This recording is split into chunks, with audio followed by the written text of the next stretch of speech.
अभी तक हमने जो हार्मोन्स पढ़े हैं वो सारे प्लांट के हार्मोन्स थे और प्लांट के अंदर सभी चीज़ों को कंट्रोल और कोऑर्डिनेट कर रहे थे। अब हम हार्मोन्स पढ़ने वाले हैं ह्यूमंस के अंदर कौन से हार्मोन्स होते हैं। तो हार्मोन्स का मतलब मैंने आपको अभी बताया था, हार्मोन्स का मतलब होता है स्पेशल केमिकल मैसेंजर्स।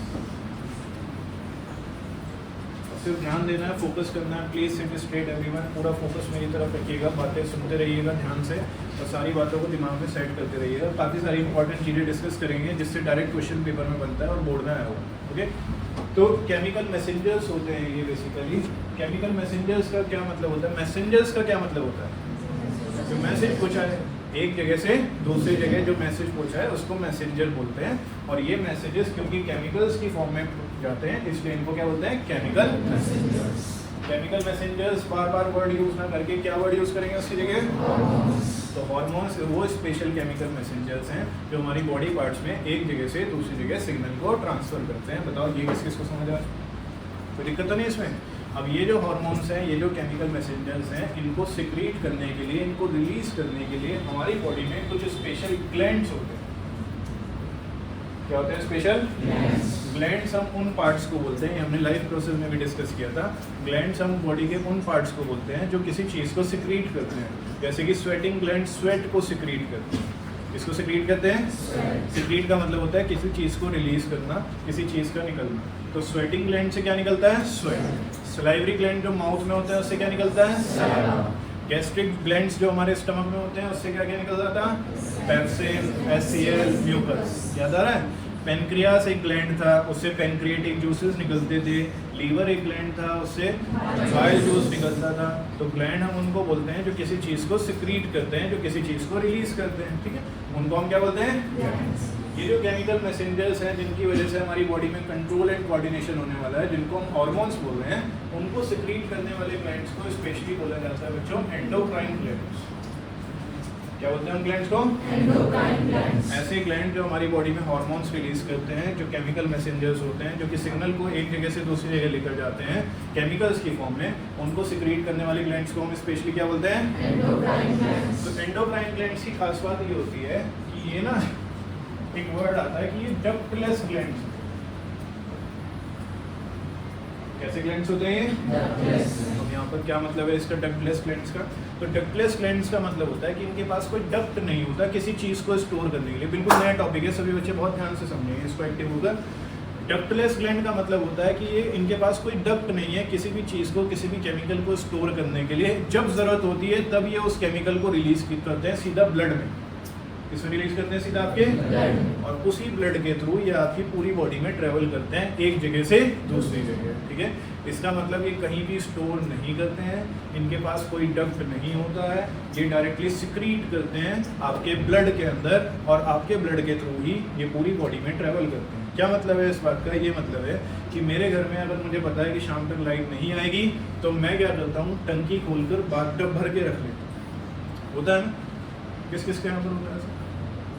अगर पता चल जाए कि भाई शाम तक लाइट नहीं आएगी या कल रात तक लाइट नहीं आएगी तो पानी खत्म होने का रिस्क रहता है। तो जब लाइट आ रही है फटाफट से पानी भर के रख लो, जितनी टब है जितनी बाल्टी है उनमें पानी भर के रख लो कि भाई जब लाइट नहीं आएगी इन केस पानी खत्म हो गया तो इस पानी को यूज़ कर लेंगे, है ना? तो हमने वहाँ स्टोर करके रख लिया क्योंकि हमारे पास टब था। ठीक है, इनके पास कोई टब नहीं होता, इनके पास कोई डक्ट नहीं होता, ये कहीं भी स्टोर करके नहीं रख सकते हैं। ये सिर्फ और सिर्फ सीधा रिलीज करते हैं आपके ब्लड के अंदर। किसके अंदर? ये कहीं स्टोर नहीं करते, इनके पास कोई टब नहीं है, कोई डक्ट नहीं है, कुछ नहीं है इनके पास। ये सीधा सीधा रिलीज करेंगे, जब जहाँ जरूरत होगी ये सीधा किस में डालेंगे? ब्लड में, और ब्लड के थ्रू वो एक पार्ट से दूसरे पार्ट में चला जाएगा। ब्लड तो पूरी बॉडी में ट्रैवल करता है। तो इस तरह से एंडोक्राइन ग्लैंड्स कहीं भी स्टोर नहीं करते हैं किसी भी हार्मोन को, इसलिए उनको क्या बोलते हैं? और क्योंकि ये डक्टलेस ग्लैंड है, कहीं स्टोर नहीं करते, तो ये डायरेक्टली सिक्रीट करते हैं हार्मोन को इन ब्लड स्ट्रीम। आपकी जो ब्लड वेसल्स हैं जिसमें ब्लड फ्लो कर रहा है, जिसमें ब्लड की धारा बह रही है, उसमें सीधा सीधा ये केमिकल्स को रिलीज कर देते हैं और ये केमिकल मैसेंजर्स एक जगह से दूसरी जगह सिग्नल्स को पहुंचाने का काम करते हैं केमिकल्स की फॉर्म में। किस फॉर्म में? केमिकल्स। और ध्यान से सुनेंगे समझेंगे। याद करो लाइफ प्रोसेस में एक पॉइंट था लीवर वाला। लीवर कौन सा जूस सिक्रीट करता था? सही बोल दो, एक साथ बोलो। उसको डायरेक्टली सिक्रीट करता था या कहीं स्टोर करता था? किस में स्टोर करता था? सही बोल दो, एक साथ बोलो। गॉल ब्लैडर में स्टोर करता था और जब जरूरत होती थी आगे भेज देता था। तो वो गॉल ब्लैडर में स्टोर करके रख रहा है और जब जरूरत है आगे भेज रहा है। ये स्टोर नहीं करते हैं, ये डक्टलेस ग्लैंड है। कैसे हैं? ये स्टोर नहीं करते हैं, जब जरूरत होती है ये सीधा सीधा हार्मोन को सिक्रीट करते हैं, रिलीज करते हैं। किसमें? और वो ब्लड स्ट्रीम के थ्रू सीधा सीधा आपकी पूरी बॉडी में ट्रेवल करता है। बताओ ये किस किस को समझ? तो यहाँ पर डक्ट होना और डक्ट ना होने का मतलब समझ आ रहा है? लीवर के पास गॉल ब्लैडर नाम का डक्ट है जिसमें वो उसको स्टोर कर सकता है बाइल जूस को, जब जरूरत होगी तब यूज कर लेगा। लेकिन इनके पास कोई डक्ट नहीं होता, ये कहीं भी स्टोर नहीं करते, जब जरूरत होती है ये हाथ के हाथ रिलीज करते हैं सीधा आपके ब्लड में, और वो केमिकल ब्लड से एक पार्ट से दूसरे पार्ट में ट्रेवल करते हैं। Now it is clear for everyone? तो हमारी बॉडी में नर्वस सिस्टम के साथ साथ एक एंडोक्राइन ग्लैंड का भी सिस्टम होता है जिसकी वजह से क्या रिलीज होते हैं? हार्मोन्स। और कुछ नहीं, क्या है स्पेशल? जो कि सिग्नल को एक जगह से दूसरी जगह लेकर जाते हैं बॉडी पार्ट्स के अंदर। क्या ये स्टोर करके रखते हैं इन केमिकल्स को? ये तो कैसे ग्लैंड्स होते हैं? जब जरूरत होती है तभी सिक्रीट करते हैं, अदरवाइज ये कहीं स्टोर करके नहीं रखते। ये हार्मोन को डायरेक्टली सिक्रीट करते हैं आपकी ब्लड स्ट्रीम के अंदर। इसके अंदर ग्लैंड क्या होता है? जो किसी चीज को सिक्रीट करे, जो किसी चीज को रिलीज करे, जैसे कि स्वेटिंग ग्लैंड स्वेट को रिलीज करते हैं, सलाइवरी ग्लैंड तो कोई जो चीज किसी चीज को सिक्रीट करता है उसको क्या बोलते हैं? ग्लैंड। ये किस चीज को सिक्रीट करते हैं? डायरेक्टली किस में सिक्रीट करते हैं? इसलिए इनको कैसे ग्लैंड्स बोला जाता है? बताओ ये किस चीज को समझ आया? इसके बाद कौन कौन से एंडोक्राइन ग्लैंड्स हैं जो हमारे सिलेबस के पार्ट में हैं, जो हमें पढ़ने हैं, उनके बारे में डिस्कस करते हैं। सबसे पहले मैं आपके साथ डिस्कस करने वाला हूँ थायराइड। बातें करने मतलब क्या ना, बस पूरा फोकस नहीं पर रखना। एंडोक्राइन ग्लैंड्स मेल में भी होते हैं, फीमेल में भी होते हैं। मैक्सिमम ऐसे हैं जो कि दोनों में कॉमन होते हैं, कुछ ऐसे भी हैं जो मेल में अलग और फीमेल में अलग होते हैं। सबके बारे में एक एक करके डिटेल में डिस्कस करते हैं। यहाँ पर सबसे पहले जो मैं आपके सामने डिस्कस करने वाला हूँ उस ग्लैंड का नाम क्या है? थायराइड।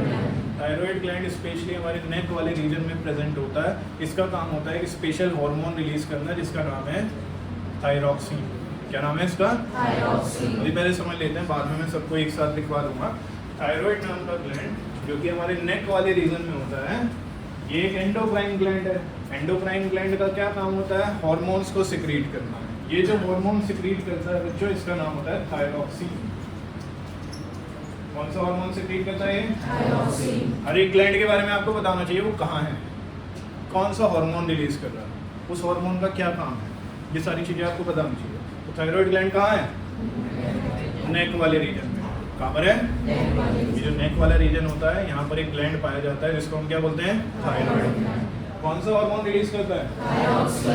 थायरॉक्सिन हार्मोन रिलीज करता है। ये कौन सा हार्मोन रिलीज करता है बच्चों? थायरॉक्सिन। ये थायरॉक्सिन हार्मोन का बड़ा ही इंपॉर्टेंट काम होता है हमारी बॉडी में। कार्बोहाइड्रेट्स, फैट्स, इन सब चीज़ों को मेंटेन करता है, इन सब चीज़ों को रेगुलेट करता है।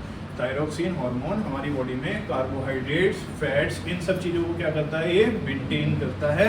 अगर ये सही से काम कर रहा है तो हमारी बॉडी का फैट मेंटेन रहेगा, लेकिन अगर ये सही से काम नहीं करता तो हमारी बॉडी का फैट सही से मेंटेन नहीं रहता। थायराइड की प्रॉब्लम किसने अपने आसपास सुनी है कि थायराइड हो रहा है? ये तो बड़ी आजकल बहुत फेमस बीमारी है, सबने सुनी होगी। आपने आसपास कोई रिश्तेदार में, पेरेंट्स में, कई जो सीनियर्स लोग होते हैं उनमें ज़्यादातर ये प्रॉब्लम देखने को मिलती है। शरीर फूलता चला जाता है, शरीर फूलना, और तो ये एक सिंबल होता है, एक सिम्टम होता है कि उस पर्सन को क्या प्रॉब्लम हो सकती है।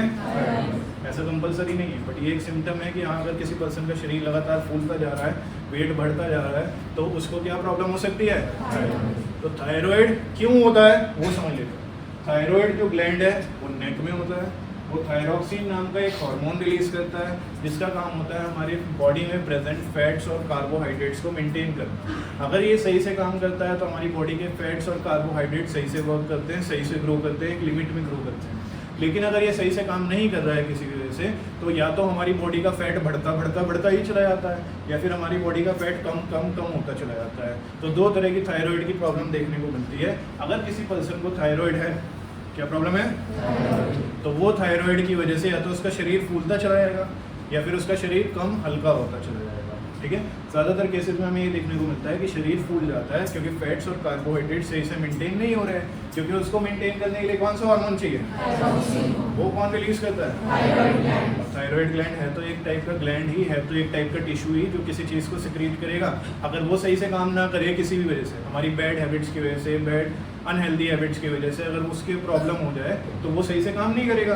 सही से काम नहीं करेगा तो थायरॉक्सिन सही से रिलीज नहीं होगा। थायरॉक्सिन सही से रिलीज नहीं होगा तो हमारी बॉडी के फैट्स और कार्बोहाइड्रेट सही से मेंटेन नहीं होंगे। सही से मेंटेन नहीं हो पाएंगे तो या तो हमारी बॉडी का फैट बढ़ता बढ़ता चला जाएगा या फिर कम होता चला जाएगा। ये किस चीज़ को समझ आ रहा है? तो थायराइड की जिसको प्रॉब्लम होती है, ज़्यादातर डॉक्टर्स क्या करते हैं, उनको प्रिस्क्राइब करते हैं एक मेडिसिन जिसके अंदर थायरॉक्सिन होता है।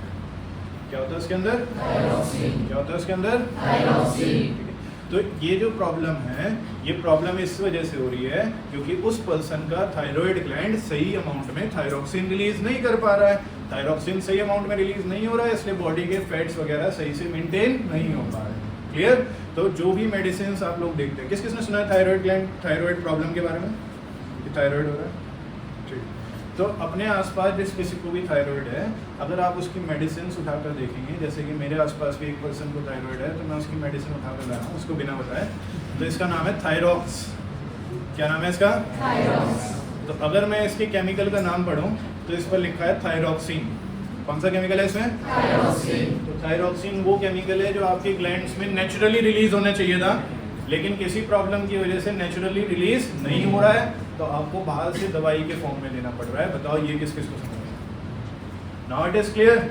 तो वो जो दवाइयाँ होती हैं वो ज़्यादातर वही दवाइयाँ होती हैं जो बॉडी में हमारे नेचुरल बनना चाहिए, वो नेचुरली नहीं बन रहा है, तो वो दवाइयों के फॉर्म में हमें बाहर से लेना पड़ता है। जैसे किसी पर्सन को थायराइड की प्रॉब्लम है तो वो जो टैबलेट्स ले रहा है उसमें ज़्यादातर क्या देखने को मिलता है?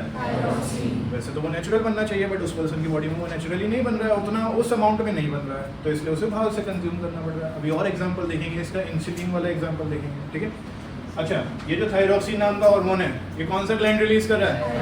थायराइड ग्लैंड की प्रॉपर फंक्शनिंग के लिए एक सबसे जरूरी एलिमेंट होता है आयोडीन। कौन होता है? आयोडीन। आयोडीन कहाँ से मिलता है? सॉल्ट से, नमक से। देखा होगा आपने कई बार टीवी पर ऐड आता है, क्या आपके टूथपेस्ट का, सॉरी, एक वो नमक का ऐड आता है कि इसमें आयोडीन है, आयोडाइज सोल्ट है, टाटा नमक देश का नमक, उसमें ये लिखा रहता है कि इसमें आयोडीन युक्त नमक है। ये युक्त वर्ड यूज़ करते हैं, मुझे नहीं पता युक्त का क्या मतलब होता है, लेकिन आयोडीन युक्त बोलते हैं कि आयोडीन है इसमें। तो आयोडीन जो है वो सॉल्ट से मिलता है हमें, जो कि हम नॉर्मली डेली लाइफ में यूज़ करते हैं, हमारी मील्स में ज़्यादातर सॉल्ट हमें मिल जाता है। लेकिन फिर से वही बात, अब कुछ लोग क्या करते हैं, सॉल्ट ज़्यादा कंज्यूम करते हैं, और कुछ लोग ऐसे होते हैं जो सॉल्ट बिल्कुल ना के बराबर कंज्यूम करते हैं। किसी चीज़ की अति भी बुरी है और किसी चीज़ को बिल्कुल ना करो तब भी दिक्कत हो जाती है। तो अगर आप सॉल्ट ज़्यादा कंज्यूम कर रहे हैं तो वो भी आपके थायराइड ग्लैंड्स के लिए प्रॉब्लम क्रिएट करता है, और अगर सॉल्ट कम कंज्यूम कर रहे हैं तो आपकी बैलेंस डाइट में सॉल्ट का अमाउंट प्रॉपर नहीं है, तो वो भी थायराइड ग्लैंड की प्रॉपर फंक्शनिंग में रुकावट पैदा करता है। तो थायराइड ग्लैंड की प्रॉपर फंक्शनिंग के लिए कौन नेसेसरी होता है? आयोडीन। आयोडीन किससे मिलता है? इसलिए हमें बोला जाता है कि आयोडाइज सोल्ट हमारी डाइट में होना चाहिए एक प्रॉपर अमाउंट में। अगर आयोडाइज सोल्ट हमारी प्रॉपर डाइट में नहीं है तो ये थायराइड ग्लैंड सही से काम नहीं करेंगे, और अगर ये थायराइड ग्लैंड सही से काम नहीं करेंगे तो ये सारा का सारा नेक वाला जो पार्ट है ये फूल जाएगा, और फूल कर किस तरह से गर्दन हो जाएगा। नेक का ये वाला पार्ट जो फूल जाता है ये थायराइड ग्लैंड की प्रॉपर फंक्शनिंग ना होने की वजह से फूल जाता है, इसको बोलते हैं गोइटर। इस प्रॉब्लम को, इस समस्या को क्या बोलते हैं बच्चों? कुछ केसेस में ज़्यादा देखने को मिलता है, कुछ केसेस में कम देखने को मिलता है, डिपेंड करता है थायराइड ग्लैंड में कितनी प्रॉब्लम आ रही है। तो ये जो थायराइड ग्लैंड की प्रॉब्लम आप लोग देख पा रहे हैं इस टाइम, स्वेलन नेक वाली जो प्रॉब्लम देख पा रहे हैं, ये आयोडाइज सॉल्ट की कमी या ज़्यादा यूजेज की वजह से हो रहा है। बताओ ये किस किस को समझ आ रहा है? कोई दिक्कत इसमें? तो थायराइड ग्लैंड आपके सही से काम करते रहे, उसके लिए क्या ज़रूरी होता है? आयोडीन। इसलिए आपको एडवाइस किया जाता है कि अपनी बैलेंस डाइट में आयोडाइज सॉल्ट को यूज़ किया। ठीक है, any doubt anyone till now? तो अभी तक हमने इसके बारे में डिस्कस किया, कौन सा हार्मोन? थायरॉक्सिन हार्मोन रिलीज करते हैं, किसको रेगुलेट करते हैं? Fats and carbohydrates. हमारी बॉडी में कार्ब्स यानी कि कार्बोहाइड्रेट्स और फैट्स को मेंटेन करते हैं। प्रॉपर फंक्शनिंग के लिए क्या चाहिए?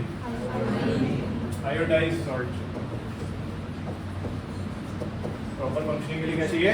Iodised salt. अगर आयोडाइज्ड सॉल्ट प्रॉपर अमाउंट में नहीं जा रहा है आपकी बॉडी में तो थायराइड ग्लैंड की प्रॉब्लम हो सकती है, नेक स्वेल अप हो जाती है, नेक फूल जाती है। उस प्रॉब्लम को क्या बोलते हैं? प्रॉब्लम का नाम क्या है बच्चों? ठीक है। इसके बाद एक और हार्मोन, एक और ग्लैंड के बारे में डिस्कस करते हैं। एक और ग्लैंड आता है पिट्यूटरी ग्लैंड। क्या नाम है बच्चों इस ग्लैंड का? बिल्कुल भी हल्का सा भी बातों में मत लगना, नहीं तो जो दिमाग में इतनी देर से सेट कर रहा हूँ वो सब भूल जाओगे, वो सब वेस्ट हो जाएगा। पिट्यूटरी ग्लैंड आपके ब्रेन में पाया जाता है। कहाँ पर होता है? आपके ब्रेन वाले पार्ट में होता है। जब हम ब्रेन का स्ट्रक्चर पढ़ रहे थे तो उसमें भी ये वर्ड हमने पढ़ा था पिट्यूटरी ग्लैंड। इसको मास्टर ग्लैंड भी बोलते हैं। ये मास्टर ग्लैंड इसलिए कहलाता है बच्चों क्योंकि ये बाकी ग्लैंड्स को एक्टिवेट करता है। हमारी बॉडी में बहुत सारे ग्लैंड्स हैं। नेक में कौन सा होता है? नेक में कौन सा होता है? ऐसे हमारी बॉडी में बहुत सारे ग्लैंड्स होते हैं। एक यहाँ पीछे की साइड एड्रेनल ग्लैंड्स भी होते हैं। हमारी बॉडी में अलग अलग जगहों पर अलग अलग तरह के ग्लैंड्स होते हैं। उन ग्लैंड्स को कब एक्टिवेट होना है, कब काम करना है, कितना काम करना है, वो सारी चीज़ें कौन रेगुलेट करता है? Mainly that is why it is also known as master gland. कहाँ पाया जाता है हमारी बॉडी में? ब्रेन के अंदर होता है। जो इसका मेन फंक्शन है वो होता है ग्रोथ हार्मोन को रिलीज करना। कौन सा हार्मोन रिलीज करता है? Growth hormone. इसको शॉर्ट में जीएच बोलते हैं। क्या बोलते हैं? जीएच। पेपर में जीएच के नाम से कुछ आए तो कंफ्यूज मत होना। जीएच का क्या मतलब है यहाँ पर? Growth hormone. अब ये जो ग्रोथ हार्मोन होता है ये हमारी बॉडी के पार्ट्स की ग्रोथ करने के काम आता है।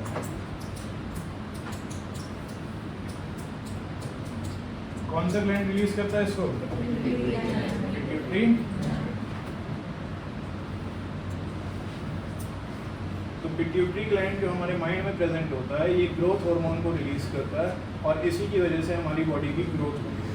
ओके, तो अब अगर किसी पर्सन की ग्रोथ बहुत बहुत कम हो रही है तो उस पर्सन की बॉडी में ग्रोथ हार्मोन पिट्यूटरी ग्लैंड की वजह से कम रिलीज हो रहा है। और अगर किसी पर्सन की ग्रोथ बहुत बहुत बहुत ज़्यादा हो रही है, मैं अपनी बात नहीं कर रहा हूँ, मेरी नॉर्मल ग्रोथ है, मेरी हाइट 6'3" है, कुछ लोगों की हाइट 8 फीट तक भी पहुँच जाती है, 9 फीट तक भी पहुँच जाती है। तो वो जो ग्रोथ है, जो ट्रेमेंडस ग्रोथ हो रही है, बहुत ज़्यादा ग्रोथ हो रही है, हाई ग्रोथ हो रही है, उस प्रॉब्लम की जड़ भी यही है कि उसकी बॉडी में ग्रोथ हार्मोन ज़्यादा रिलीज हो रहा है। क्या ज़्यादा रिलीज हो रहे हैं? कौन रिलीज करता है growth hormone? Pituitary gland. Pituitary gland अगर ग्रोथ हार्मोन सही से रिलीज कर रहा है तो आपकी बॉडी के सभी पार्ट्स की ग्रोथ नॉर्मल होगी। लेकिन अगर पिट्यूटरी ग्लैंड ग्रोथ हार्मोन को कम रिलीज कर रहा है तो हाइट बहुत ज़्यादा छोटी रह जाएगी। और अगर हाइट बहुत ज़्यादा छोटी रह जाएगी तो उस प्रॉब्लम को हम बोलते हैं ड्वार्फिज्म। क्या कहलाते हैं वो प्रॉब्लम?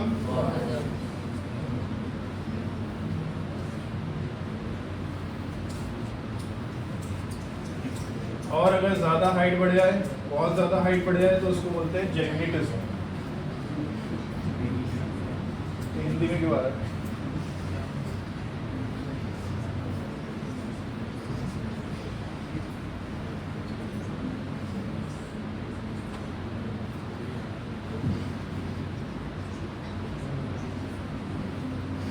देखो हाइट,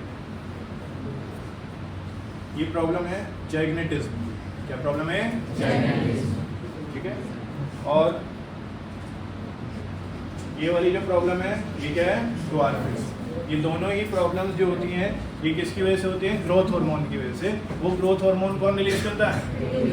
तो अगर पिट्यूटरी ग्लैंड ग्रोथ हार्मोन सही से रिलीज करता है तो हाइट नॉर्मल रहेगी, लेकिन अगर कम रिलीज करता है तो ड्वार्फिज्म, ज़्यादा रिलीज करता है तो जैग्नेटिज्म। बताओ ये किस किस को समझ आ रहा है? अच्छा, पिट्यूटरी ग्लैंड का काम और भी हार्मोन्स को रिलीज करने का होता है, लेकिन हमारे सिलेबस में लिमिटेड पार्ट दिया है, तो स्पेशली हमें किसके बारे में पढ़ना है? ग्रोथ हार्मोन के बारे में पढ़ना है। इसके अलावा पिट्यूटरी ग्लैंड के बारे में ये ज़रूर ध्यान रखना है कि इसको मास्टर ग्लैंड बोला जाता है, क्योंकि ये बाकी हार्मोन्स के सिक्रीशन को रेगुलेट करता है, कंट्रोल करता है कि बाकी ग्लैंड्स कब सिक्रीट करेंगे, किसी हार्मोन को कितना सिक्रीट करेंगे, वो मेनली कौन देखता है? पिट्यूटरी। बताओ यहाँ तक किस किस को समझ आ रहा है?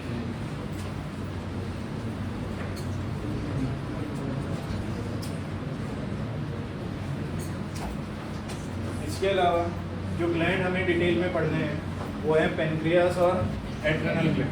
पेनक्रियास ग्लैंड के बारे में डिस्कस करते हैं, ध्यान से समझना। पेनक्रियास हमने लाइफ प्रोसेस में भी पढ़ा था। किसमें पढ़ा था? Life process. उस टाइम ये डाइजेशन में हेल्प करता है पेनक्रिएटिक जूसेस रिलीज करके। लेकिन यहाँ पर हम इसका एक नया फंक्शन पढ़ने वाले हैं। पेनक्रियाज एक एंडोक्राइन ग्लैंड की तरह भी एक्ट करता है, जो कि हार्मोन रिलीज करता है इंसुलिन। किस किसने नाम सुना है इंसुलिन पहले से? इंसुलिन एक ऐसा हार्मोन है, एक ऐसा केमिकल है जो हमारी बॉडी में ब्लड शुगर लेवल को मेंटेन करता है। किसको मेंटेन करता है? Blood sugar. जब भी हम कोई खाना खाते हैं या मीठा खाते हैं तो हमारी बॉडी का ब्लड शुगर लेवल अपने आप बढ़ जाता है। तो जैसे ही हमारी बॉडी का ब्लड शुगर लेवल बढ़ता है, उसको कम करने के लिए पेनक्रियास नाम का ग्लैंड एक हार्मोन रिलीज करता है, जिसका नाम क्या है? इंसुलिन। क्या नाम है उसका? इंसुलिन। तो पेनक्रियास नाम का जो ये ग्लैंड है, ये आपकी बॉडी में कौन सा हार्मोन सिक्रीट करता है बच्चों? इंसुलिन। किसको कम करता है? Blood sugar. सुनते जाना ध्यान से। किसको कंट्रोल करता है ये? Blood sugar. जैसे ही आप कुछ भी खाना खाते हैं या कुछ भी मीठा खाते हैं तो उसकी वजह से आपकी बॉडी का जो ब्लड का शुगर लेवल है वो बढ़ जाता है। अब मैंने बताया कोई भी चीज़ ज़्यादा या कोई भी चीज़ कम नुकसानदायक होती है, तो उसको ज़्यादा ब्लड शुगर लेवल को कम करने के लिए आपके पेनक्रियास क्या रिलीज करता है? इंसुलिन। क्या रिलीज करता है? इंसुलिन। इंसुलिन का काम होता है ब्लड शुगर लेवल को कम कर देना, लोअर कर देना और उसे नॉर्मल लिमिट पर ले आना। ठीक है, तो ये काम होता है पेनक्रियास का। क्या हो अगर पेनक्रियास सही से काम ना करे? कोई प्रॉब्लम आ गई, कोई इंजरी की वजह से प्रॉब्लम आ गई, कोई इन्फेक्शन की वजह से प्रॉब्लम आ गई, या कोई ऐसी जेनेटिक प्रॉब्लम हो गई, पेनक्रियास सही से काम नहीं कर रहे, पेनक्रियास सही से काम नहीं कर रहे हैं तो इंसुलिन सही से रिलीज नहीं होगा। इंसुलिन सही से रिलीज नहीं होगा तो ब्लड शुगर लेवल मेंटेन नहीं होगा। ब्लड शुगर लेवल मेंटेन नहीं होगा तो हम बोल देंगे कि उस पर्सन को डायबिटीज होगी। डायबिटीज तो सुनी होगी सबने, तो बहुत ट्रेंडी प्रॉब्लम है। तो ये जो डायबिटीज़ की प्रॉब्लम होती है, ये तब होती है जब आपका पेनक्रियास सही से इंसुलिन को रिलीज नहीं कर रहा होता है। जितने इंसुलिन की अमाउंट की ज़रूरत है उतना इंसुलिन अगर आपका पेनक्रियास रिलीज नहीं करेगा तो इसका मतलब उस प्रॉब्लम को हम क्या बोल सकते हैं? वो किसके सिम्टम्स शो कर रही है? डायबिटीज। तो डायबिटिक पर्सन का इंसुलिन सही से रिलीज नहीं होता है, जिसकी वजह से उसका ब्लड शुगर लेवल डाउन नहीं जाता है। तो अगर वो हल्का सा भी मीठा खाता है, खाना खाता है, तो ब्लड शुगर लेवल बढ़ जाता है। अब ब्लड शुगर लेवल को डाउन करने के लिए क्या चाहिए? इंसुलिन कौन रिलीज करेगा? लेकिन अगर पेनक्रियास सही से इंसुलिन रिलीज नहीं कर रहा है तो ब्लड शुगर लेवल डाउन नहीं होगा, और अगर ब्लड शुगर लेवल डाउन नहीं होगा तो आपकी ब्लड का शुगर लेवल मेंटेन नहीं रहेगा, और कोई भी चीज़ ज़्यादा या कोई भी चीज़ कम नुकसानदायक होती है। एक और एक्स्ट्रा चीज़ बता रहा हूँ जो एनसीईआरटी में नहीं दिया है डायरेक्टली। पेनक्रियास इंसुलिन को रिलीज करता ही करता है, इसके अलावा एक और केमिकल रिलीज करता है जिसका नाम होता है ग्लूकेगन। क्या होता है? ये इंक्रीज करता है ब्लड शुगर लेवल को। It increase blood sugar. ये ब्लड शुगर लेवल को क्या करने का काम आता है? इंक्रीज। कभी कभी आपने सुना होगा, आपने ये सब चीज़ें सुनी होगी, जिस पर्सन को डायबिटीज़ होती है, अगर आपके आसपास कोई ऐसा पर्सन है तो उसका ब्लड शुगर लेवल कभी तो हाई हो जाता है और कभी एकदम से। तो वो जो हाई और लो का फंडा है वो सब कौन रेगुलेट करता है? अगर कभी बॉडी का ब्लड शुगर लेवल बढ़ रहा है तो पेनक्रियास किसको रिलीज करेगा? ताकि ब्लड शुगर लेवल कम हो सके। अगर कभी बॉडी का ब्लड शुगर लेवल कम हो रहा है तो पेनक्रियास किसको रिलीज करेगा? ताकि ब्लड शुगर लेवल बढ़ सके। बताओ ये किस किसको सुनिएगा? अगर पेनक्रियास सही से काम नहीं कर रहे हैं तो ये दोनों हार्मोन सही से रिलीज नहीं होंगे, जिसकी वजह से ब्लड शुगर लेवल मेंटेन नहीं होगा, और ब्लड शुगर लेवल मेंटेन नहीं होगा तो उस पर्सन को क्या बोलेंगे? डायबिटिक। सुनते रहो ध्यान से। क्या बोलेंगे उस पर्सन को? अब ब्लड शुगर लेवल मेंटेन करने के लिए क्या चाहिए? Mainly insulin. इंसुलिन बॉडी में सही से रिलीज नहीं हो रहा है तो पर्सन को बाहर से लेना पड़ेगा। तो डायबिटिक पर्सन जो होता है उसके लिए डॉक्टर ज़्यादातर मेडिसिन प्रिस्क्राइब कर देते हैं जो टैबलेट्स की फॉर्म में होती हैं। तो वो टैबलेट्स की फॉर्म में इंसुलिन ही दिया जाता है कहीं ना कहीं, ताकि ब्लड शुगर लेवल क्या रहे? मेंटेन रहे। अगर डायबिटीज़ बढ़ जाती है, समस्या बढ़ जाती है, पेनक्रियास बिल्कुल भी सही से काम नहीं कर रहे होते हैं इंसुलिन की रिलीज में, तो फिर डॉक्टर्स को इंसुलिन देना पड़ता है इंजेक्शंस की फॉर्म में। किस फॉर्म में? इंजेक्शंस। वो इंजेक्शंस की फॉर्म में डायरेक्ट, देखो टैबलेट तो धीरे धीरे काम करती है। टैबलेट कैसे काम करती है वो सुनना ध्यान से। जब आप किसी टैबलेट को खाते हो, चाहे वो पेन किलर की है, किसी भी चीज़ की है, वो पहले आपके स्टमक में जाएगी, थोड़ी देर तक स्टमक में ही रहेगी, फिर उसके बाद उसका डाइजेशन का प्रोसेस वैसे ही चलेगा जैसे मैंने आपको लाइव प्रोसेस में सिखाया था। फिर वो आगे जाएगी, स्मॉल इंटेस्टाइन में जाएगी, फिर वो आपके ब्लड में मिक्स होनी शुरू होगी। जब वो एक बार आपके ब्लड में मिक्स हो जाएगी फिर वो आपकी पूरी बॉडी में ट्रांसपोर्ट कर देगी। कभी सोचा है सिर के दर्द की अगर टैबलेट खाते हैं तो उस टैबलेट को कैसे पता कि कहाँ दर्द हो रहा है? पैर में दर्द हो रहा है तो पैर का दर्द ठीक हो जाता है, कमर में दर्द हो रहा है तो कमर का दर्द ठीक हो जाता है, सिर का दर्द होता है तो सिर का दर्द ठीक हो जाता है। उसे टैबलेट को क्या पता कहाँ जाना है, कहाँ पहुँचना है? तो उसे टैबलेट को कुछ नहीं पता।